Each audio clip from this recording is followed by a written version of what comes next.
Libro de Esther, capítulo 9.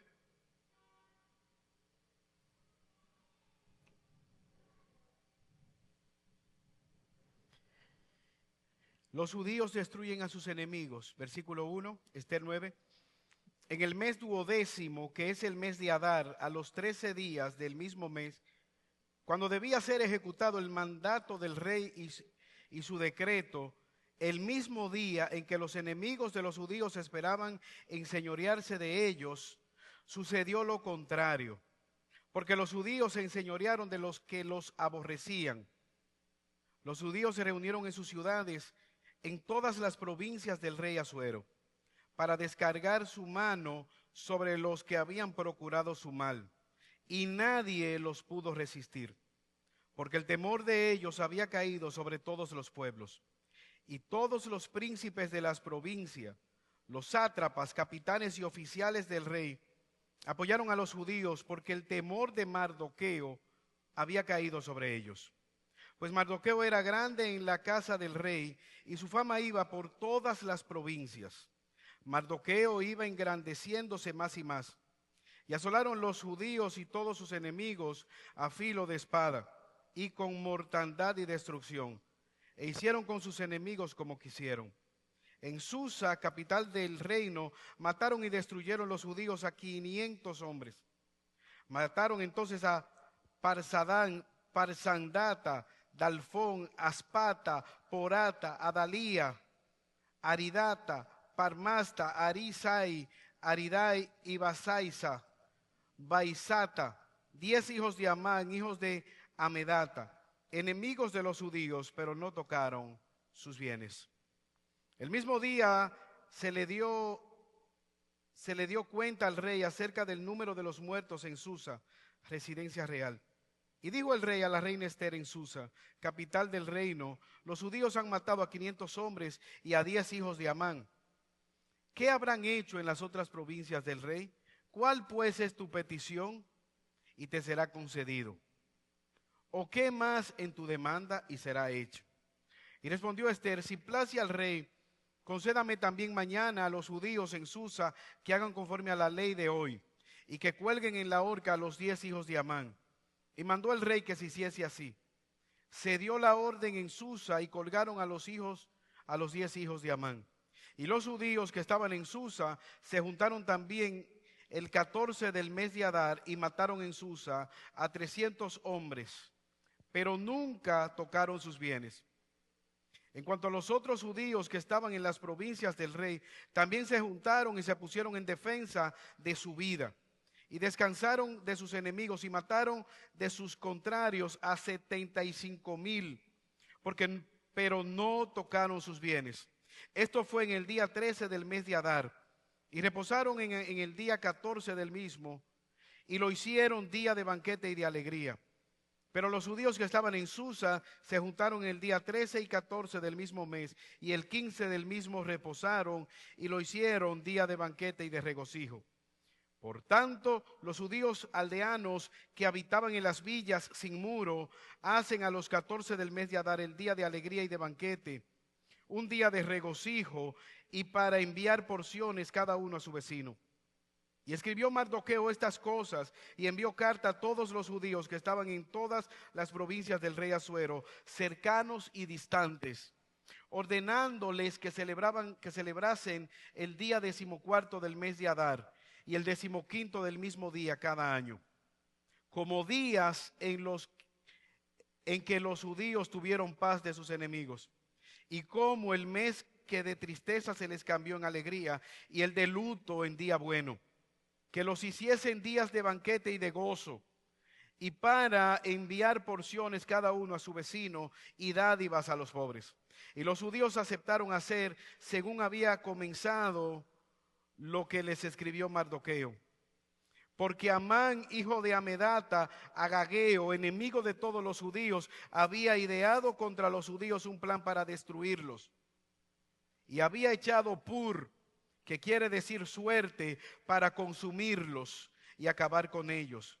Mas cuando Esther vino a la presencia del rey, él ordenó por carta que el perverso designio de aquel trazo contra los judíos recayera sobre su cabeza, y que colgasen a él y a sus hijos en la horca. Por esto llamaron a estos días Purim, por el nombre Pur, y debido a las palabras de esta carta, y por lo que ellos vieron sobre esto, y lo que llevó a su conocimiento. Los judíos establecieron y tomaron sobre sí, sobre su descendencia y sobre todos los allegados a ellos, que no dejarían de celebrar estos 2 días, según está escrito, tocante a ellos, conforme a su tiempo cada año. Y que estos días serían recordados y celebrados por todas las generaciones, familias, provincias y ciudades, que estos días de Purim no dejarían de ser guardados por los judíos, y que su descendencia jamás dejaría de recordarlos. Versículo 29. Y la reina Esther, hija de Abihail, y Mardoqueo el judío suscribieron con plena autoridad esta segunda carta referente al Purim, y fueron enviadas cartas a todos los judíos a las 120 provincias del rey Asuero, con palabras de paz y de verdad, para confirmar estos días de Purim en los tiempos señalados, según les había ordenado Mardoqueo el judío y la reina Esther, y según ellos habían tomado sobre sí y sobre su descendencia, para conmemorar el fin de los ayunos y de su clamor. Y el mandamiento de Esther confirmó estas celebraciones acerca de Purim, y esto fue registrado en un libro. Y el rey Asuero impuso tributo sobre la tierra hasta las costas del mar, y todos los hechos de su poder y autoridad, y el relato sobre la grandeza de Mardoqueo, con que el rey le engrandeció, ¿no está escrito en el libro de las crónicas de los reyes de Media y de Persia?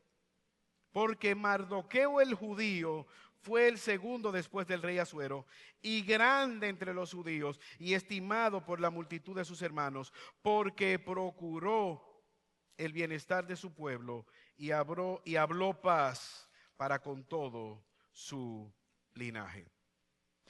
Eterno y buen Padre celestial, te alabamos y te bendecimos en esta mañana. Como te cantábamos, alzaremos los ojos a los montes. ¿De dónde vendrá nuestro socorro? Nuestro socorro viene de ti.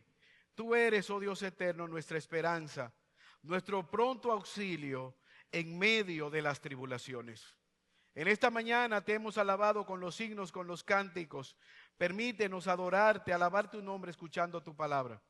Que tu Espíritu Santo se plazca en traer convencimiento de pecado. Redarguye nuestra alma, oh Señor. Conforta a tu pueblo. Háblanos y trae salvación a aquellos que pudieran estar perdidos. Por Jesús te lo pedimos. Amén. Si tú googleas la palabra Armagedón en internet, la pones en el buscador, lo primero que quizás te aparezca, ya yo hice este ejercicio, probablemente sean 5 páginas, 5 búsquedas acerca de los testigos de Jehová hablándote del aspecto escatológico. Luego te va a aparecer la película de Armagedón de Bruce Willis, que habla del final del mundo, un meteorito que se acerca a destruir la tierra. Y después te va a aparecer lo que la Biblia define en Apocalipsis capítulo 19, versículo 11 y 21, la batalla final. Si pudiéramos decir que es una batalla, porque es una batalla que anuncia la no batalla. Jesús es el gran vencedor, sin ni siquiera bajarse del caballo, aquel que tiene el título de Rey de Reyes y Señor de Señores, destruye a todos sus enemigos. Y se reúne para que las aves de los cielos coman las carnes de sus enemigos. Si tú lees Apocalipsis capítulo 20, los enemigos rodean al santo solamente para ser destruido. Es claro en las escrituras que Dios no está echando un pulso con nadie. Él es el único y soberano, Rey de reyes y Señor de señores. Con Él el triunfo está garantizado. Él es el que guarda a su pueblo aún en medio de las dificultades. El día señalado ha llegado, día establecido por un hombre perverso llamado Amán, el cual ha dispuesto la destrucción de todos los judíos. ¿Qué tiene que decir Dios? Este texto que está cerrando el libro de Esther nos muestra que Dios tiene la última palabra. La salvación está en Dios. Y lo primero que quisiéramos ver es que este pasaje nos muestra un cambio inesperado, un llamado a ser hallados fieles a pesar de las dificultades. ¿Qué hemos visto en el libro de Esther? Que a pesar que el nombre de Dios no aparece registrado, sí podemos ver la mano del Dios invisible gobernando la historia. Este libro y este pasaje en particular nos muestra cómo Dios cambia los tiempos, de tal manera que nos llama a ser fieles aún en las dificultades, aún en los momentos difíciles. Versículo 1 del capítulo 9. Vemos cómo Dios permite que llegue el plazo. En el mes 12º, que es el mes de Adar, aproximadamente el 2 de marzo, puede variar de día, pero siempre es en esa fecha de marzo, a los 13 días del mismo mes, cuando debía ser ejecutado el mandato del rey y su decreto, el mismo día en que los enemigos de los judíos esperaban enseñorearse de ellos, sucedió lo contrario. Porque los judíos se enseñorearon de los que los aborrecían. Los judíos se reunieron en sus ciudades, en todas las provincias del rey Asuero, para descargar su mano sobre los que habían procurado su mal, y nadie los pudo resistir, porque el temor de ellos había caído sobre todos los pueblos. Llegó el día en el cual en toda la nación de Persia, más de 123 ciudades se iban a levantar para erradicar a los judíos. Un hombre llamado Amán, un malvado, había convencido al rey Asuero de destruir a toda la nación de Israel. Y cuando este día llega, el papel se invierte.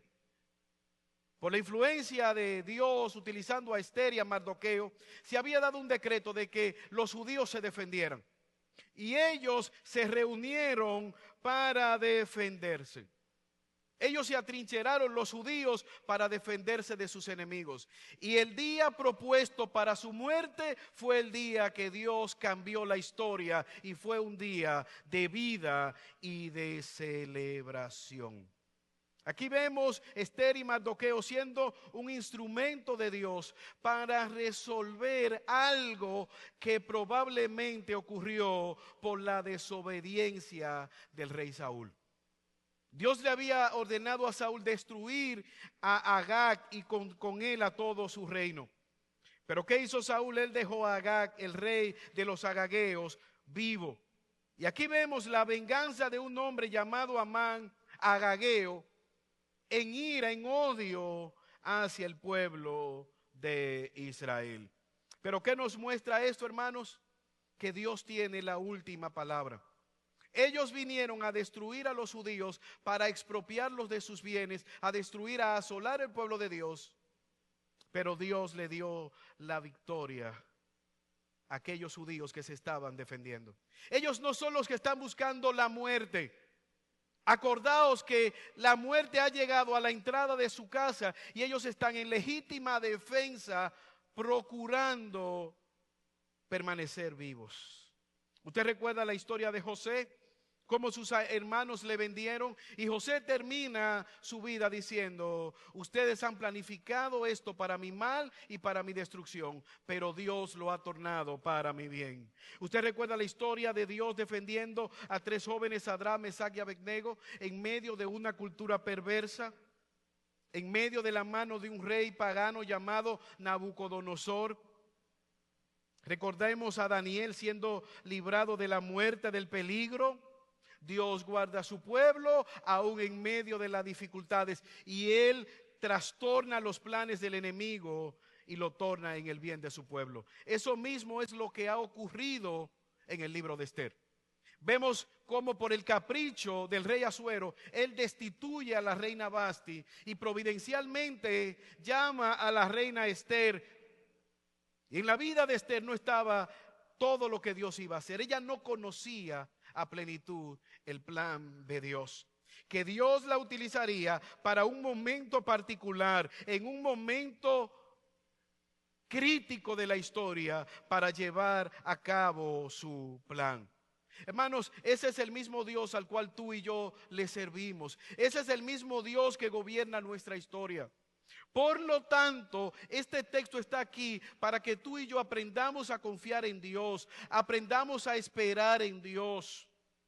Probablemente fue un momento muy desagradable para la vida de Esther, para la vida de Mardoqueo, verse tan cerca de la muerte. Pudieron ellos preguntarse, ¿dónde está Dios en esta circunstancia? ¿Por qué me pasa esto a mí? Quizás ese sea tu caso en esta mañana. Tú estás sentado mirándome, preguntándote, Señor, ¿y por qué yo? ¿Y por qué esto ha venido a mi vida? ¿Y cuál es la razón? El apóstol Pablo puede decir a los romanos, y sabemos que a los que aman a Dios, Él dispone todas las cosas para su bien. Esto es, a los que conforme a su propósito son llamados. Vemos cómo la mano de Dios guarda a este pueblo en medio de las aflicciones, en medio de las dificultades, en momentos oscuros en los cuales pudiéramos dudar dónde está Dios, en los que podemos dudar de sus promesas. ¿Realmente Dios me librará? ¿Realmente Dios me guardará? ¿Realmente Dios me librará de este momento de angustia, de dolor, de tinieblas? Si somos sinceros, tú y yo hemos pasado por momentos así. Noches de tribulación, de angustia, de desaliento. Pero al mismo tiempo podemos decir que Dios ha sido fiel, que Dios ha respondido como respondió la oración de Esther, como respondió al sufrimiento de Esther. Dios no abandona a su pueblo. Por medio de este momento de dificultad, el pueblo se unió en oración, el pueblo se unió en búsqueda de Dios, el pueblo se unió en esperanza, el pueblo estaba unido, consolándose y preparándose para la batalla. Hermanos, en medio de los momentos de dificultad, en medio de los momentos de dolor, nosotros debemos ser sinceros. No hay nada más motivador que una crisis para llevarnos a nosotros a venir postrados delante del Señor. No hay nada que motive más a un creyente que una situación familiar o económica difícil para venir delante del Señor. Por eso el salmista puede decir, a mí el sufrimiento me ha hecho bien. ¿Por qué? Porque me ha llevado a conocerte. Es la voz de Job, de oídas te había oído, pero ahora mis ojos pueden verte. Dicho de otra manera, con mucha frecuencia, en el momento de la celebración, de la paz, de la tranquilidad, del deleite, somos nosotros propensos a descuidar la oración, la lectura de la palabra y el acercarnos a Dios. Cuando la nevera está llena, cuando todo va viento en popa, entonces solemos olvidarnos del Señor. Somos como la nación de Israel, que a pesar de las advertencias, aún así se olvidaron de Dios. Antes de entrar a la tierra de Canaán, Dios a través de Moisés le da una advertencia. Ustedes van a entrar a esta tierra prometida y van a comer frutos que ustedes no sembraron, se van a beneficiar de casas que ustedes no construyeron, de privilegios que ustedes no merecen. Disfruten, pero no se olviden de quién es que lo está proveyendo. Es Dios, no por sus bondades, no porque ustedes sean mejor que las demás naciones, sino porque Dios en su misericordia así lo ha querido. Sí, no nos vamos a olvidar. ¿Qué hicieron después que entraron, comieron, disfrutaron, descansaron? Se olvidaron de Dios. El sufrimiento nos manda, nos lleva a acercarnos a Dios, a unirnos como pueblo de Dios. Lo único que no deberíamos unirnos es para pecar, Pero como iglesia nosotros estamos llamados a unirnos en medio de las dificultades, en medio de los tiempos difíciles. ¿Para qué? Para poder adorar a nuestro Dios. Pero a mí me llama la atención cómo el texto dice que aún los funcionarios de Persia se unieron para proteger a los judíos. Aún los hombres paganos y perversos están ayudando al pueblo de Dios. Pero me llama la atención cómo este llamado de un cambio inesperado, un llamado a ser fieles al Señor, no solamente fue un cambio de planes, nosotros podemos ver un cambio de retribución. 3 veces en el texto, versículo 16, versículo 9, se nos dice que los judíos no tocaron los bienes de los enemigos. No tocaron los bienes de los asirios. Fue en su legítima defensa. Ellos se atrincheraron a defenderse de aquellos que venían a matarles y a saquear sus propiedades. Pero en la providencia de Dios, en la justicia divina, ellos propusieron defenderse y no quedarse ni con las casas ni con el ganado de las personas que ellos habían matado. De alguna manera ellos están diciendo, nuestra provisión es Dios. Nuestro sustento es Dios. Es un elemento de justicia. Es un elemento de defensa propia. Es un elemento de guardarnos ante aquellos que vienen por nuestras vidas. No nos interesa el bien o los bienes de los demás. Es un sufrir por la causa justa. Es un sufrir por la causa de Cristo. No es una venganza. Ellos pudieron decir, ahora como estamos armados, vamos a salir a vengarnos, a destruirlos, a quitarle la vida por quitarle la vida. Eso no es lo que el texto nos está mostrando. Es una legítima defensa donde los bienes no son expropiados. Decía una misionera en África llamada Ellen Rose, cada vez que ella era golpeada, maltratada por los soldados rebeldes yihadistas africanos, ella decía, el Señor me ha hecho recordar que esos eran golpes dirigidos hacia Él. Esas trompadas, esos maltratos que vienen sobre mí, no vienen sobre mí, vienen sobre Jesucristo. Y simplemente ellos me están viendo como una mensajera de la misión y por lo tanto me maltratan. Hermanos, esto es un plan del diablo para tratar de destruir a su pueblo. Siempre ha estado así. Y si somos sinceros, quizás ahora nosotros no estamos perseguidos físicamente. No nos están buscando para quitarnos nuestros bienes o quitarnos la vida en el occidente. Pero hay una persecución más sutil y quizás más letal. Es aquella que se está librando en frente de los televisores. Es aquella que se está librando en los trabajos. Es aquella que se está librando en las redes sociales. Es una agenda anti Dios. Es una agenda que está buscando destruir a la familia, que está buscando desplazar el nombre de Dios. Como lo hicimos nosotros con la imagen de Duarte en el peso dominicano. El patricio libertador que estaba en el centro de la moneda. Lo pusimos en el lateral y en otra reimpresión del dinero lo sacamos. Así hay personas que están haciendo con Dios. Primeramente era el centro de su vida, luego una esquina de su vida y ahora ya Dios no cuenta en ninguna de sus decisiones. ¿Qué decir de la manera como se está llevando a cabo los gobiernos, las enseñanzas en las escuelas, en los colegios, las celebraciones populares? Dios está ausente en la vida de esos seres humanos. Este texto nos muestra que aunque el nombre de Dios no aparece, Él está guardando su historia. Considera el cambio de retribución, pero al mismo tiempo ellos tienen una restricción, no tocar los bienes ajenos. Es el castigo versus la justicia. Ellos vienen a asolar, pero ellos en justicia se defienden. Usted recuerda a Abraham cuando Abraham fue a liberar a aquel pueblo de Sodoma y Gomorra. Ellos trataron de darle dinero. Abraham dice, no me interesa. Yo no estoy buscando ese dinero para que se diga que Sodoma y Gomorra enriqueció a Abraham. O de manera negativa el caso de Acán. Dios había prohibido que ellos se lucraran con aquellos recursos en la batalla de Jericó. Pero ¿qué hizo él?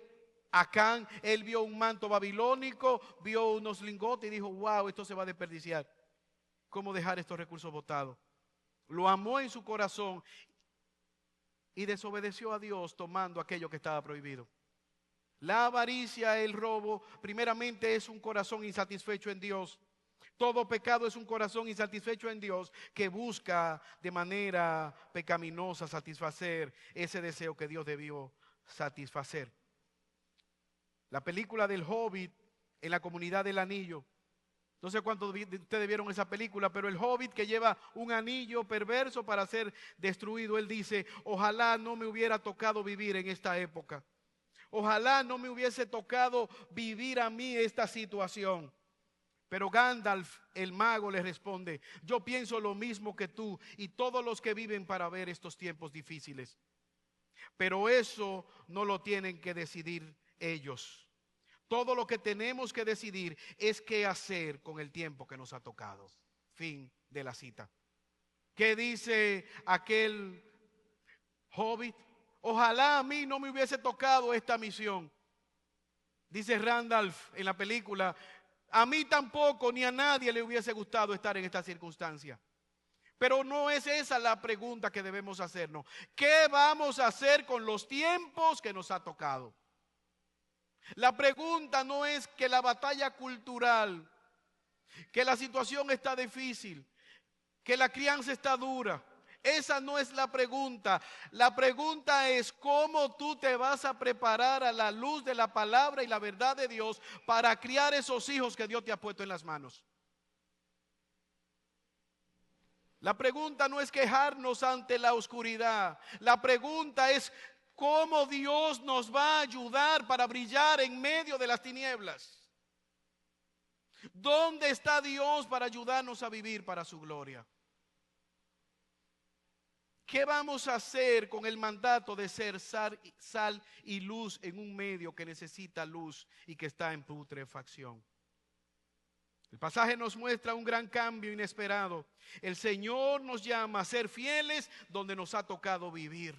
Esther y Mardoqueo están procurando en dependencia de Dios ser hallados fieles y utilizar los recursos que Dios ha provisto. Usted recuerda la parte central de Esther.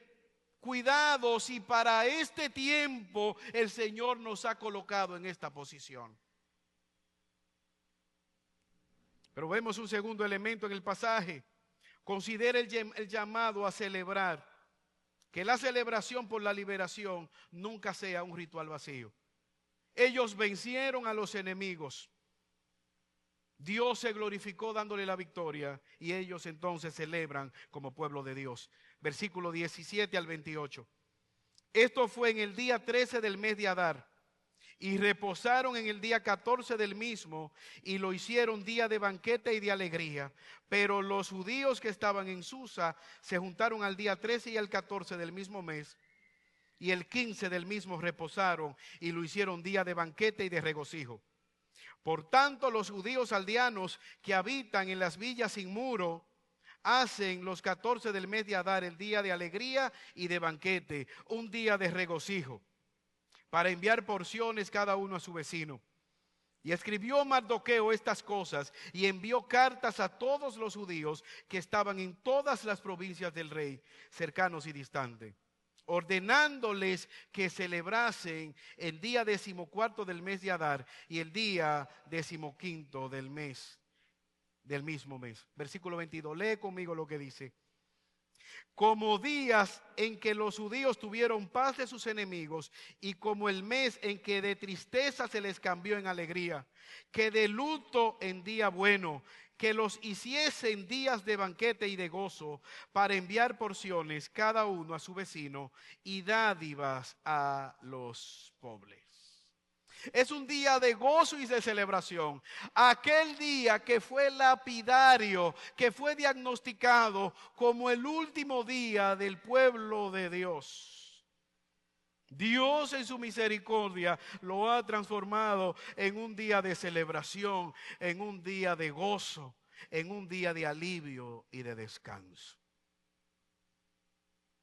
Yo recuerdo un día, yo estaba durmiendo en mi casa. Me desperté en la madrugada, vi el reloj, me tiré de la cama, wow, me cogió la hora. Hoy estoy castigado en el hospital. Se me hizo tarde. Rápidamente me bañé, me cambié como pude. Cuando iba corriendo ya que iba a salir de mi casa, ahí recordé. Pero verdaderamente que ya yo me gradué, ya yo soy médico. Ya yo aprobé la tesis y he finalizado. ¿Para dónde es que yo voy? En medio de la presión del recién graduado, pensaba que tenía que volver al hospital y someterme al internado. Pero ya yo me había graduado y volví para atrás. Es esa paz y esa tranquilidad de haber visto la mano poderosa de Dios librándole toda una orden de un imperio. Levántense y mátenlos. Y ahora hay paz, hay descanso, hay gozo. Hay deseo de júbilo, deseo de salir corriendo, hay una celebración. Y mira algo, durante todo el libro de Esther hemos visto al rey Asuero con sus príncipes borrachos, alcoholizados, celebrando sin propósito, sin planes, sin meta. Pero aquí vemos una celebración donde están honrando al Dios que le ha dado la victoria. Ellos están celebrando que han sido salvados de la muerte. ¿Sabes qué? La Biblia nos muestra que tú y yo podemos celebrar.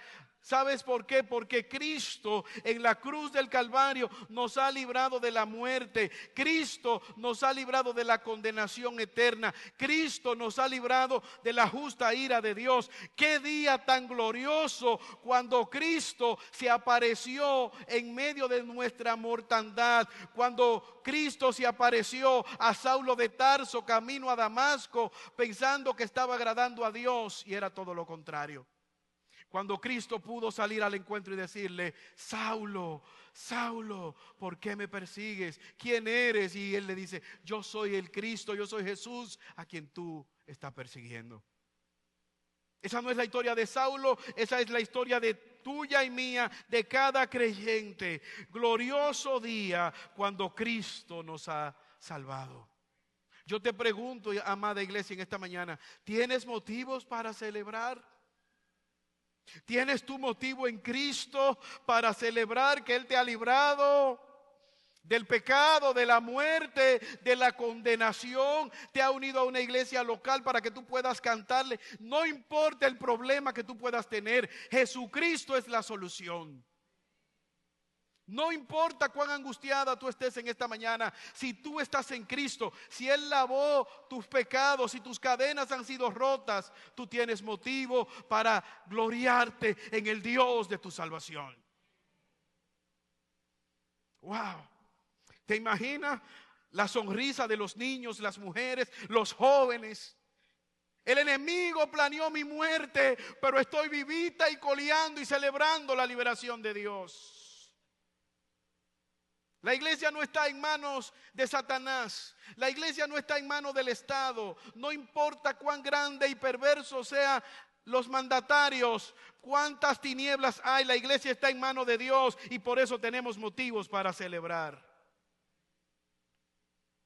Gloria a Dios. Pero a mí me llama la atención cómo ellos celebran pasando el legado a las demás generaciones. Versículo 20.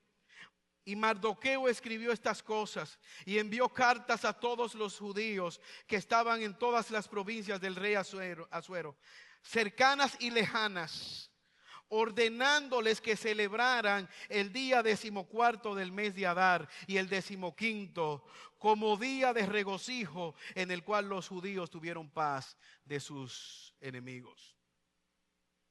Versículo 24. El 23 dice: y los judíos aceptaron hacer según se le había encomendado lo que les escribió Mardoqueo. Y mira el versículo 24. Porque Amán, hijo de Amedata, Agageo, enemigo de todos los judíos, había ideado contra los judíos un plan para destruirlos. Y había echado pur, que quiere decir suerte, para consumirlos y acabar con ellos. Mas cuando Ester vino a la presencia del rey, él ordenó por carta que el perverso designio, que aquel trazo contra los judíos recayera sobre su propia cabeza, y que lo colgasen a él y a sus hijos en una horca. Por eso llamaron a estos días Purim, por el nombre de Pur, y debido a las palabras de esta carta, y por lo que ellos vieron sobre esto, y lo que llevó a su conocimiento.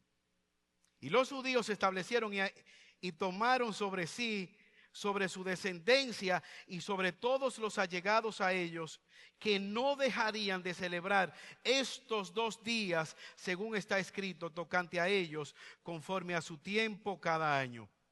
Y que estos días serían recordados y celebrados por todas las generaciones, familias y provincias y ciudades.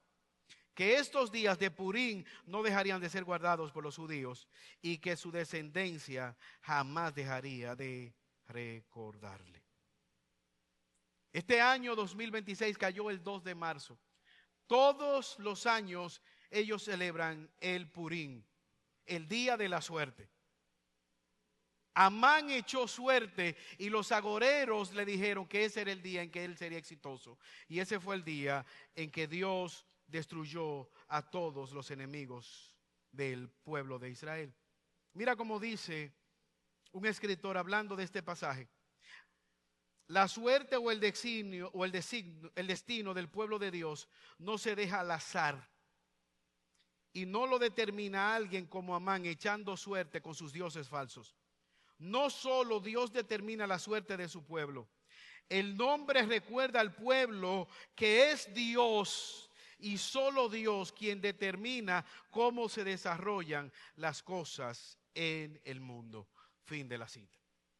Es Dios y no los agoreros. Es Dios y no los adivinos. Es Dios quien está guardando a su pueblo. Es Dios el dador de la vida. Aún en medio de los momentos difíciles. El año pasado, en diciembre específicamente, una autora muy famosa, cristiana, llamada Nancy Lady Most, como cada mañana ella le preparaba en la noche la greca eléctrica para que su esposo bebiera café. En la mañana mientras él se levantaba a tener su devocional. Y ese día ella tomó un pedazo de servilleta y con un marcador escribió: Dios te bendiga, te amo, que tengas una feliz Navidad. Lo escribió en la noche mientras preparó la greca del café. Pero esa misma madrugada su esposo, que ya estaba un poco quebrantado de salud, empeoró y fue llevado de emergencia a un centro de salud, empeorando totalmente su salud y muriendo. Nunca llegó a leer esa nota de amor y de cariño expresada por su esposa. Pero sin proponérselo quizás, su deseo se hizo realidad para con la vida de su esposo. Porque en esa época él tuvo la mejor Navidad. Porque en ese momento Dios le llamó a estar en su presencia. Aún en los momentos difíciles que ella estaba pasando por la enfermedad y muerte de su esposo, Dios le consoló en saber que el final de su existencia en esta tierra no es el final de su vida. Y ella encontró consolación en saber que Dios, el que gobierna la historia, guardaría hasta el final y guardó hasta el final a su esposo. Probablemente vendrán a nuestras vidas dificultades. Vemos esto en el pueblo de Israel. Dios prometió librarlos. Cómo ellos podían celebrar la Pascua, donde Dios libró a Israel de la mano de los egipcios, de la mano de un emperador, de un faraón. Pero vemos cómo Dios libertó a su pueblo de la mano de opresión, de Amán, de un malvado. Y cómo Dios nos ha prometido guardarnos sin caída, aún en medio de la muerte, aún en medio de la enfermedad, aún en medio de cualquier dificultad, Dios está con nosotros. Por lo tanto, este texto nos muestra un gran cambio, un llamado a ser hallados fieles a pesar de las dificultades, a celebrar la libertad que el Señor nos ha dado. Pero vemos que también es un llamado a ser fieles administradores de lo que Dios nos concede. Mira cómo Mardoqueo y Esther ahora pasan de generación en generación esta celebración, para que mañana sus hijos, sus nietos recuerden el poder de Dios, librándole de un hombre malvado llamado Amán. Versículo 31, todos los días, en todos los tiempos, toda la descendencia debía acordarse de la obra de Dios en favor de su pueblo. Que Dios realiza su plan a través de personas imperfectas como Esther y Mardoqueo, que estuvieron dispuestos a arriesgar su vida para haber ejecutado el plan de Dios. Pero al mismo tiempo Dios está a cargo aun cuando no lo vemos. Si hay un principio que tú y yo deberíamos recordar de todo el libro de Esther, es que Dios gobierna aunque tú y yo no estemos viendo la manera o entendiendo cómo es que lo está haciendo. No vemos el nombre de Dios, pero su mano invisible está ejecutando su propósito de principio a fin. Esther y Mardoqueo no iban a poder lograr esta misión por sí solos. Ellos perseveraron en la obediencia, ellos perseveraron en la confianza del Señor. Por lo tanto, este pasaje no está aquí para que nosotros idealicemos a Esther y a Mardoqueo. Este pasaje es un llamado para que tú y yo recordemos siempre que Dios es el verdadero héroe. En el libro de Esther hay un solo héroe, Dios, quien está gobernando su historia. Mira el capítulo 10. ¿Cómo termina este libro? El rey Asuero impuso tributo sobre la tierra hasta las costas del mar. Y todos los hechos de su poder y autoridad y el relato sobre la grandeza de Mardoqueo con que el rey le engrandeció, ¿no están escritos en el libro de las crónicas de los reyes de Media y de Persia? Porque Mardoqueo el judío fue el segundo después del rey Asuero, y grande entre los judíos, y estimado por la multitud de sus hermanos, porque procuró el bienestar de su pueblo y habló paz para todo su linaje. Evidentemente, aunque quedó registrado las hazañas de Mardoqueo en el libro de los persas, hay un nombre que está por encima de todo nombre. Hay uno que tiene autoridad sobre todo reino, es nuestro glorioso Señor y Salvador Jesucristo. Versículo 16, Apocalipsis 19. Esa inscripción que tenía en el muslo, Rey de Reyes, Señor de Señores. Mardoqueo murió. Él gobernó de manera limitada bajo las órdenes de un rey pagano llamado Asuero o Jerjes. Pero ¿sabes qué? La historia habla de un Rey de Reyes, Señor de Señores, nuestro glorioso Salvador Jesucristo. ¿Qué nosotros aprendemos de este pasaje? En primer lugar, la batalla no es nuestra. La batalla es de Dios, quien nos ha librado por medio de la obra de Cristo en la cruz del Calvario. Aquí vemos algo glorioso. A diferencia de los judíos, quienes se juntaron para pelear la batalla, en la cruz del Calvario, Jesucristo solo venció a todos los enemigos de su pueblo. Él obtuvo la victoria. En su vida, su muerte y su resurrección, Jesucristo nos liberó del pecado, de la muerte, de la justa ira de Dios. Aquí vemos, en Esther vemos cómo los príncipes, los gobernantes, por temor a Mardoqueo y a la reina Esther, se unieron para ayudar a los judíos. Pero en la cruz vemos a todos los principales, los gobernantes, los reyes, los líderes religiosos y políticos uniéndose para matar a Cristo. Pero Cristo venció la muerte. ¿Qué vemos en el libro de Esther? Cristo trae liberación. En la muerte, ustedes vieron en el libro de Esther cómo Esther y Mardoqueo clavaron a los hijos de Amán enemigos del pueblo de Dios, quienes murieron desacreditados, desmeritados, por ser parte del plan de Amán, por seguir los consejos errados de su padre. Su muerte trajo descanso a la nación de Israel, al pueblo de Israel. Pero ¿sabes qué? En la cruz Cristo murió como un vil, como un vulgar delincuente, rodeado de dos ladrones. Murió desnudo, lapidado, avergonzado.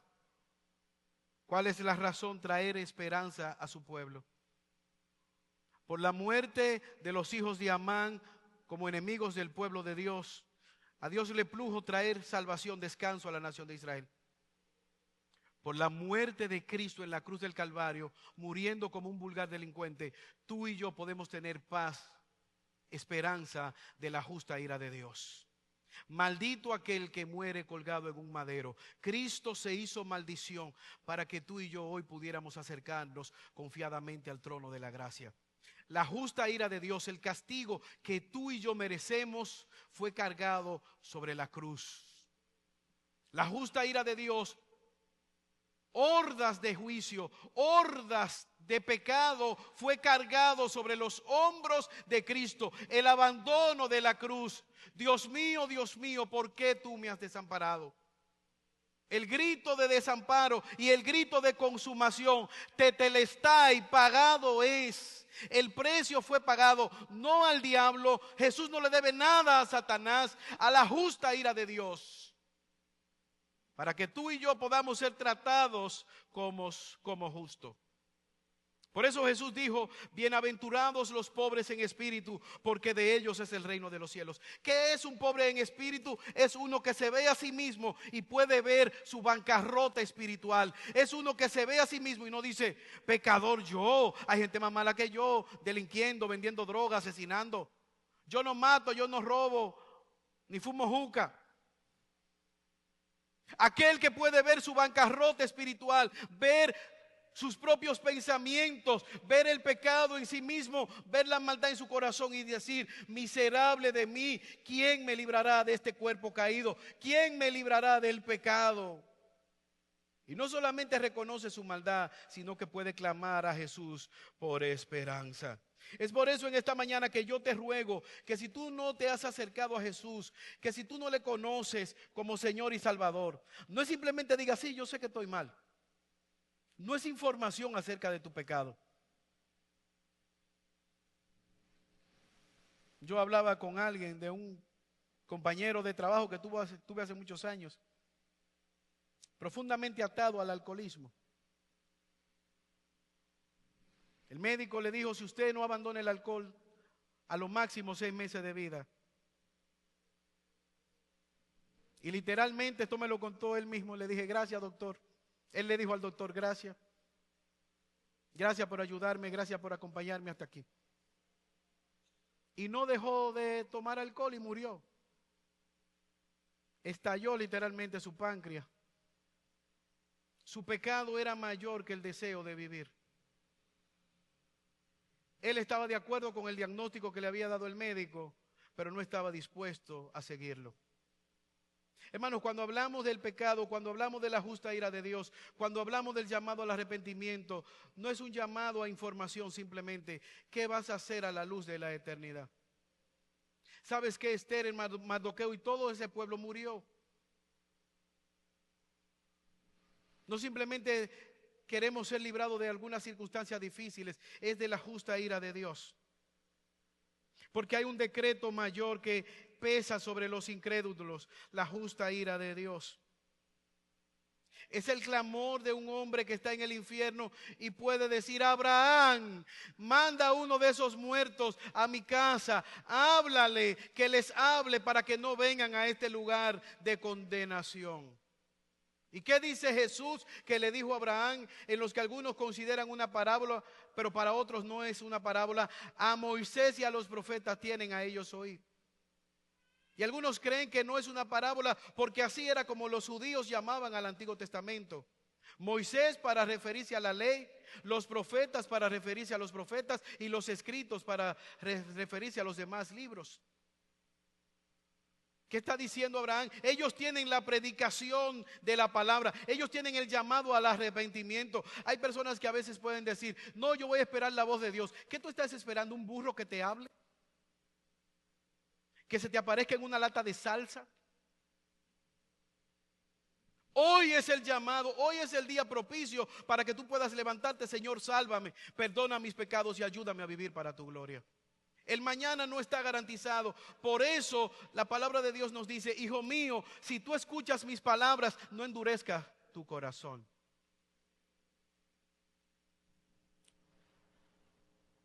Salmos 115:1 dice: no a nosotros, Señor, no a nosotros, sino a tu nombre sea la gloria, porque tú has tenido misericordia de nosotros, porque para siempre es tu fidelidad. Señor, a tu nombre sea la gloria. En el 2017, un senador de los Estados Unidos se hizo muy famoso.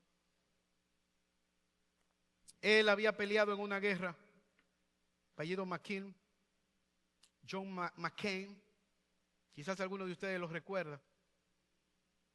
Él peleó en la Segunda Guerra Mundial, aspiró a la presidencia de los Estados Unidos, pero en un momento dado de su vida le fue diagnosticado un tumor cerebral sin esperanza. Pero él escribió diciendo: el mundo es un buen lugar y vale la pena luchar por él. Odio al saber que voy a tener que dejarlo, pero no tengo ninguna queja. No hay queja en mi vida. He caminado un largo viaje, he conocido grandes pasiones, he visto las maravillas creadas por Dios, he luchado, he traído la paz. Me hice un pequeño lugar en la historia de América y en la historia de mi tiempo. ¿Qué dijo McCain? He conocido a Dios, he peleado en guerras, he vivido a la luz de la eternidad. He dejado un pequeño lugar en la historia que me ha tocado vivir. Hermanos, yo pienso que este es el llamado que Dios nos hace en esta mañana, al reconocer que Él cambia nuestra historia. Pero Él ha transformado nuestra historia trayéndonos a novedad de vida para que tú y yo seamos fieles aún en medio de las circunstancias. No para sumarnos a las quejas.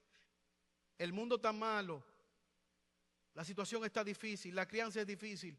Eso es verdad, pero tú y yo tenemos la palabra profética más segura, como dice el apóstol Pedro. Las escrituras a las cuales hacemos bien en oír. Nosotros tenemos la verdad de Dios en nuestro favor, la ayuda del Espíritu Santo intercediendo por nosotros y guiándonos. Que hemos visto que tenemos un llamado a celebrar lo que Dios ha hecho por nosotros. Por eso nos reunimos un domingo para celebrar que Cristo resucitó. Esa es la diferencia entre la cruz católica, que está ocupada por un Cristo clavado, y la cruz evangélica. La cruz está vacía porque Él resucitó de la muerte. La tumba está vacía. Ya no hay lamento para el creyente. El Dios que le servimos resucitó, derrotó la muerte y nos ha dado esperanza. Que vemos aquí un llamado para ser fieles administradores de lo que Dios ha puesto en nuestra mano, como fue Esther y Mardoqueo. Ellos no tomaron las riquezas del mundo, las riquezas de los enemigos. No nos interesan sus riquezas. La provisión nuestra viene de Dios. Un llamado a ser buenos mayordomos. Que vemos un llamado para recordar siempre que el verdadero héroe no es Esther ni es Mardoqueo. Es Jesucristo, nuestro glorioso Señor y Salvador. Aquel que no solamente nos libra de la muerte física, sino que también nos ha librado de la segunda muerte, la muerte eterna. ¿Lo conoces? Si no lo conoces en esta mañana, yo te ruego que puedas clamar donde tú estás y pedirle que tenga misericordia de tus pecados. ¿Y sabes qué? Él ha prometido no olvidar a un corazón contrito y humillado que clama por misericordia. Oremos. Señor y Dios, te alabamos y te bendecimos y te damos gracias. Gracias por tus misericordias. Como iniciamos en esta mañana, al alzar nuestros ojos a los montes, podemos decir que nuestro socorro viene de ti. Gracias, Padre, porque a ti te plujo inspirar por medio de tu Espíritu Santo que este libro se escribiera, para traer consuelo, para traer, Señor, paz, para traer gozo, celebración, día de regocijo, ese glorioso y hermoso día en el cual tú nos salvaste. Por eso, Señor, queremos que tú añadas a aquellos que están para salvación en este día, que puedan unirse al cántico celestial, que puedan ser unidos a tu iglesia universal y a esta iglesia local, confesando sus pecados y viniendo delante del trono de la gracia por el oportuno socorro. Que tú puedas cambiar la mortandad por vida en esta mañana, la tristeza por gozo, la desesperanza por alegría. Que al salir de aquí, aunque nuestros problemas no hayan sido solucionados, podamos salir gozosos de que tú estás con nosotros y que en Cristo tenemos solución de nuestro más grande problema, nuestro pecado delante de ti, tu juicio, tu ira sobre nosotros. Gracias por enviar a Jesucristo. Ayúdanos a regocijarnos y vivir de tal manera que podamos honrar tu nombre hasta que la muerte nos una contigo. Estos favores te lo pedimos por Jesús. Amén.